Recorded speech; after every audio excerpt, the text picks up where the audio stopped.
বন্ধুরা, বিশ্ব রাজনীতির মানচিত্রে এক নতুন অধ্যায় খুলতে চলেছে ভারত ও আর্মেনিয়া।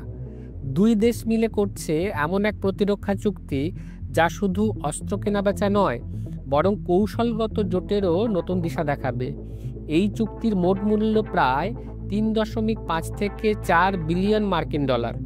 চুক্তির অন্যতম বড় দিক হচ্ছে ভারতের নতুন প্রজন্মের আকাশ এনজি এয়ার ডিফেন্স সিস্টেম। এই সিস্টেম দিয়ে আকাশে শত্রু দেশের ক্ষেপণাস্ত্র বা ড্রোন শনাক্ত করে মুহূর্তেই ধ্বংস করা যায়।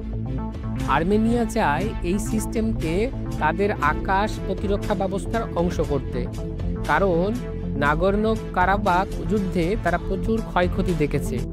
তাই এখন তারা নিজেদের সুরক্ষাকে আরও অনেক বেশি শক্তিশালী করতে চাইছে। চুক্তির আরেকটি বড় আকর্ষণ হল ব্রাহ্মোস সুপারসনিক ক্রুজ মিসাইল, যা বিশ্বের দ্রুততম মিসাইলগুলির মধ্যে একটি।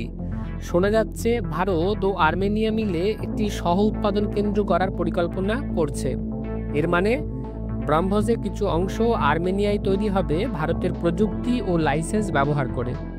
এটা ভারতের প্রতিরক্ষা কূটনীতিতে এক যুগান্তকারী পদক্ষেপ।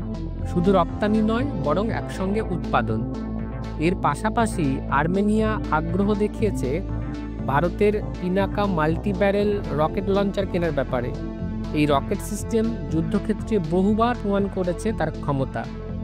এর আগেও আর্মেনিয়া ভারতের কাছ থেকে অনেক আধুনিক অস্ত্র কিনেছে, যেমন সাথী অস্ত্র শনাক্তকারী radar, Konkurs anti tank missile, 155 millimetre artillery gun, Zen anti drone system, আর এখন আকাশ ও আকাশ এনজি ব্যাটারি।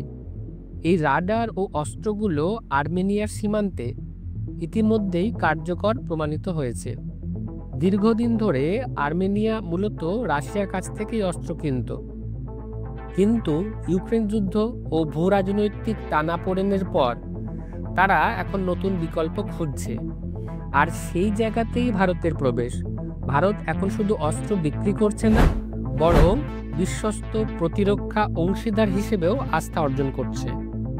2023 সালে আর্মেনিয়া নয়াদিল্লিতে তাদের প্রথম প্রতিরক্ষা উপদেষ্টা পাঠায়, আর 2024 সালে ভারতও ইয়েরভানে সামরিক অ্যাটাশে বা দূত নিয়োগ করে, যা ককেশাস অঞ্চলে ভারতের প্রথম সামরিক কূটনৈতিক উপস্থিতি।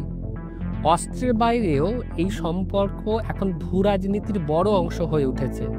2024 সালের ডিসেম্বরে ভারত আয়োজন করে ভারত ইরান আর্মেনিয়া ত্রিপাক্ষিক বৈঠক, যেখানে আলোচনা হয় সংযোগ, জ্বালানি ও বাণিজ্য পথ নিয়ে।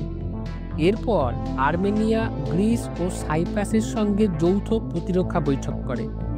এই সব কিছু মিলিয়ে আর্মেনিয়া এখন গণতান্ত্রিক দেশগুলির সঙ্গে নিজেদের অবস্থান মজবুত করছে। সবশেষে এই চুক্তি ভারতের মেক ইন ইন্ডিয়া প্রতিরক্ষা মিশনের সঙ্গে একদম খাপ খায়। ভারত চায় 2030 সালের মধ্যে নিজস্ব প্রতিরক্ষা শিল্পকে $26 বিলিয়ন পর্যায়ে নিয়ে যেতে। আর্মেনিয়ার এই আস্থা প্রমাণ করছে ভারতের প্রযুক্তি এখন বিশ্বে বিশ্বস্ত, সাশ্রয়ী ও যুদ্ধক্ষেত্রে পরীক্ষিত।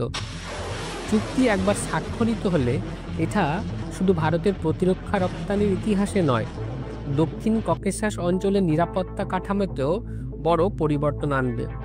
ভারত এবার শুধু অস্ত্র নির্মাতা নয়, বরং এক বৈশ্বিক প্রতিরক্ষা শক্তি এবং স্থিতিশীলতার স্তম্ভ হিসেবে নিজেদের প্রতিষ্ঠা করছে।